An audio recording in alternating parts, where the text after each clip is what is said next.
আমি অমরেন্দ্র একটা নতুন ভিডিও নিয়ে চলে এসেছি আপনাদের কাছে। আজকের ভিডিওতে আলোচনা করে নেব খাদানের পথ চলা নিয়ে।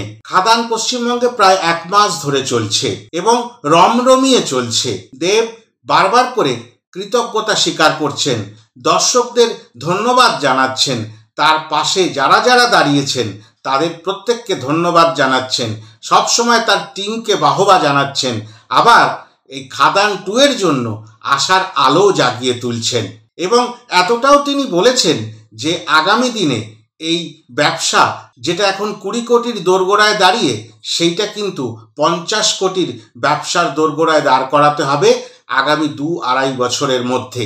এবং সেটা শুধু দেবের নিজের সিনেমা না, সমগ্র বাংলা সিনেমার প্রতি তার যে কর্তব্য সেটা তিনি বারবার করে প্রত্যেকটা আলাপচারিতায় বলে ফেলছেন।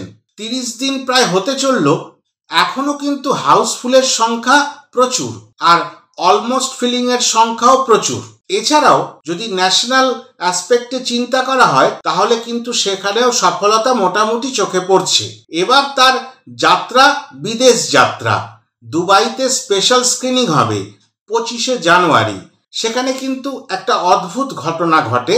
স্পেশাল স্ক্রিনিং অ্যানাউন্সমেন্ট করার পর থেকে মাত্র 10 ঘন্টার মধ্যে সমস্ত টিকিট বিক্রি হয়ে যায়। সেটার ফলে কি হয়, হাউসফুল হয়ে গেল বলে আরেকটি শো বাড়িয়ে দেওয়া হয়।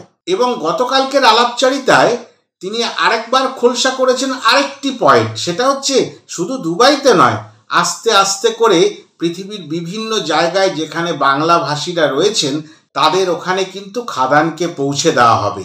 আর এর মধ্যে একটু ছুঁয়ে যাই, বহুরূপী সিনেমা কিন্তু নেদারল্যান্ডে ভালোভাবে পারফর্ম করছে, সেখানেও হাউসফুল চলছে, মানুষজন ভিড় করে বহুরূপী সিনেমা দেখতে চাইছে। এইটার থেকে একটা জিনিস বলছি, যে বাংলা সিনেমার সুদিন বুঝি ফিরে এলো। আর এই বিষয়টাকে তুলে ধরার জন্যই আমি কিন্তু এই ভিডিওটা করলাম। পাশাপাশি একটা ঘটনা, আমি জানি না কে শুরু করেছে কে শেষ করবে। এই ফাতে সিনেমাটার মধ্য দিয়ে জানতে পারলাম যে 99 টাকার বিনিময়ে আমরা মাল্টিপ্লেক্সে সিনেমা দেখার সুযোগ পেতে পারি। সেটা তো পেলাম একদিনের জন্য, পরে আবার ফাতেও দ্বিতীয়বার অ্যানাউন্স করেছে যে 99 টাকায় আরও বেশ কিছু জায়গায় এখনও সিনেমাটি দেখা যাবে।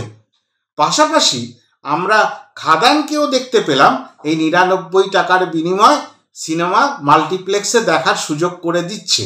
সেটা হয়তো খাদান দিচ্ছে না বা SBF দিচ্ছে, সেটা প্রশ্ন না, মানে আমরা খাদান দেখার সুযোগ পাচ্ছি। এটা কার জন্য ভালো হলো? যারা বিশেষ করে দেব ভক্ত দেবিয়ান্সরা, তারা কিন্তু একাধিকবার এই সিনেমাটা দেখার সুযোগ পেয়ে গেল। অনেকেই আছে 5-6 বার করে সিনেমাটা দেখে, যাদের ভালো লাগে।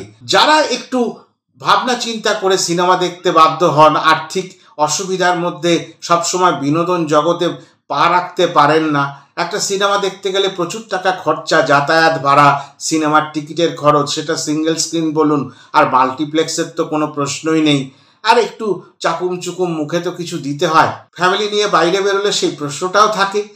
তারাও কিন্তু একটা অ্যাডেড বেনিফিট পেয়ে গেল এই খাদান সিনেমা দেখার। হ্যাঁ, এই বেনিফিট কিন্তু অন্যান্য সিনেমার ক্ষেত্রেও প্রযোজ্য হচ্ছে।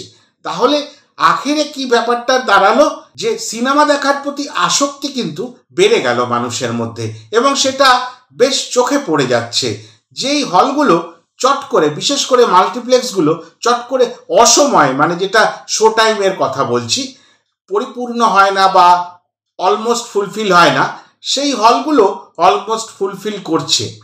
কোনো জায়গায় 49 টাকার টিকিট, হয়তো ফার্স্ট রোটা, যেটা একটা সময় 90 পয়সায় দেখতাম, 1 টাকা 20 পয়সায় দেখতাম, সেইটায় এখন কিন্তু পরিপূর্ণ হয়ে যাচ্ছে। 49 টাকায় অল্প কটা সিট, 99 টাকায় অনেকগুলো সিট থেকে যাচ্ছে।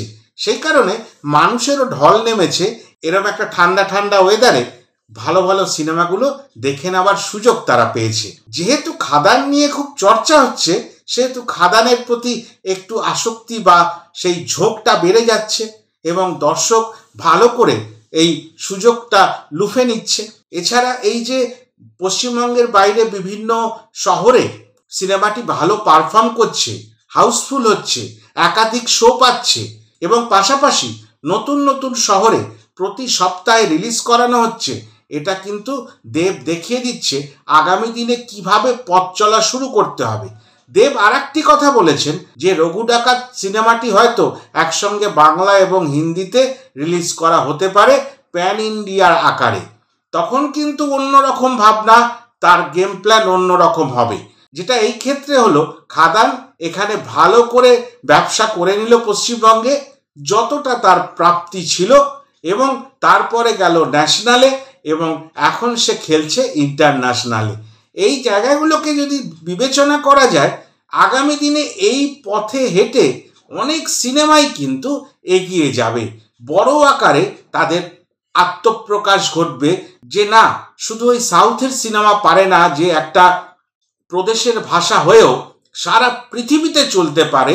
তাদের যেখানে যেখানে তাদের ভাষাভাষীর লোক আছে বা অন্য ভাষার মানুষজনও আসক্ত হয়, দেখতে চায়, সেই জায়গাটা তৈরি করতে পারে। বাংলাও সেটা করে দেখাবে। আর সেটা এতদিন করা সম্ভব কেন হয়নি সে উত্তর আমার কাছে নেই। তবে দেবের সমগ্র ভাবনাকে সত্যি সম্মান জানাই।